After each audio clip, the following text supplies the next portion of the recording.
आज हम मास और वेट का फर्क जानेंगे। ये बहुत ही कंफ्यूजिंग हो सकता है और बहुत ही इंटरेस्टिंग भी। अगर आपको कंफ्यूजिंग लगे तो कमेंट में जरूर सवाल करें और इंटरेस्टिंग लगे तो लाइक एंड शेयर जरूर करें।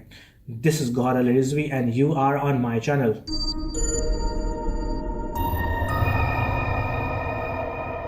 मास एंड वेट दो अलग अलग चीजें होती हैं। मास की असली डेफिनेशन होती है एक रुके हुए ऑब्जेक्ट को अगर मूव करने के लिए हिलाया जाए तो वो जितनी ज्यादा मुजाहमत या विरुद्ध करेगा उसका उतना ही ज्यादा मास होगा।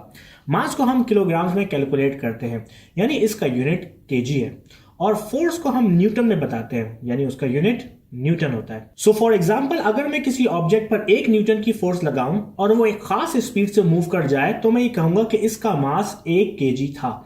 और अगर मैं 20 न्यूटन की फोर्स एक ऑब्जेक्ट पे लगाऊं और वो ऑब्जेक्ट फिर भी मूव ना करे तो ये ऑब्जेक्ट 20 केजी से ज्यादा मास रखता है। और मैं उस ऑब्जेक्ट पर अपनी फोर्स बढ़ाता जाऊंगा जब तक कि वो ऑब्जेक्ट मूव ना करे, और वो जैसे ही मूव करेगा तो मुझे पता लग जाएगा कि इसका मास कितना है। इस एग्जाम्पल में इसका मास 25 केजीज था। तो आप कहीं पर भी हो, चांद पर, जमीन पर, पानी के अंदर, हवाई जहाज में, कहीं पर भी, अगर आपका मास 70 केजी है तो आपको मूव करने के लिए 70 न्यूटन की ही फोर्स चाहिए होगी। दूसरी तरफ वेट मास की तरह नहीं होता। वेट का मतलब होता है कि किसी भी ऑब्जेक्ट पर ग्रेविटी कितना असर डाल रही है। टेक्निकली आप वेट की कैलकुलेशन के दौरान उस ऑब्जेक्ट पे लगने वाली फोर्स को कैलकुलेट करते हैं, और हमने ऊपर जाना कि फोर्स का यूनिट तो न्यूटन होता है, तो क्या वेट का यूनिट भी न्यूटन होता है? जी हाँ। तो हम वेट को केजी में क्यों कैलकुलेट करते हैं? एक्चुअली हम गलत करते हैं और सही भी।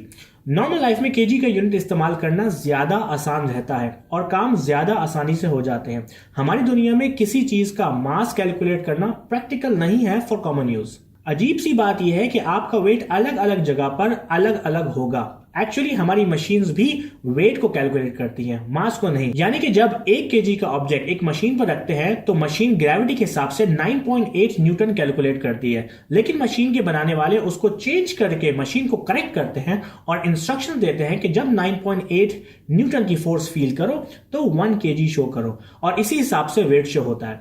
इसलिए दो अलग अलग जगह से कैलिब्रेट हुई हुई मशीन्स दो अलग अलग वेट बता सकती हैं, डिपेंडिंग कि वो किस रीजन में कैलिब्रेट की गई हैं। फॉर एग्जाम्पल, अगर मैं वेट मशीन से जमीन पर अपना वेट कैलकुलेट करूं और वो 100 केजीज आए तो उसी मशीन से चांद पर मेरा वेट 16.5 यानी कि 16.5 केजी होगा। क्यों? क्योंकि चांद की ग्रेविटी दुनिया की ग्रेविटी से बहुत वीक है और मशीन अर्थ पर कैलिब्रेट हुई हुई थी। इसी तरह हमारी दुनिया बिल्कुल परफेक्ट राउंड नहीं है, इसकी ग्रेविटी भी चेंज होती है, पहाड़ी इलाकों में अलग और जमीनी इलाकों में अलग। फॉर एग्जाम्पल, अगर किसी का वेट कनाडा में 100 न्यूटन है और कनाडा की मशीन से उसका वेट कैलकुलेट किया जाए तो हमें उसका वेट 100 केजी ही पता लगेगा। लेकिन अगर हम उसी मशीन से पेरू, जो कि एक मुल्क है, में मेजर करेंगे तो उसका वेट 99.3 केजी आएगा, क्योंकि पेरू की ग्रेविटी और कनाडा की ग्रेविटी में डिफरेंस है। तो बेहतर है कि पेरू के लिए पेरू की लोकल मार्केट से ही ली गई मशीन, जो कि लोकली कैलिब्रेट हुई होती है, को इस्तेमाल किया जाए। And that's it. होप कि आपको इन दोनों का फर्क समझ में आया हो। अगर आपको कोई सवाल पूछना है तो जरूर मेरी वीडियो पे कमेंट करें। मैं यूजुअली यूट्यूब पे जल्दी रिप्लाई करता हूं, and it would be great if you guys ask me questions over there. साथ में मैं आपको ये बताना चलूं कि इस वीडियो में मैंने एग्जांपल्स बहुत ही लेमैन और कॉमन अंडरस्टैंडिंग के हिसाब से दी हैं। ये एग्जांपल्स एडवांस यूजर्स के लिए एक्यूरेट शायद ना हो।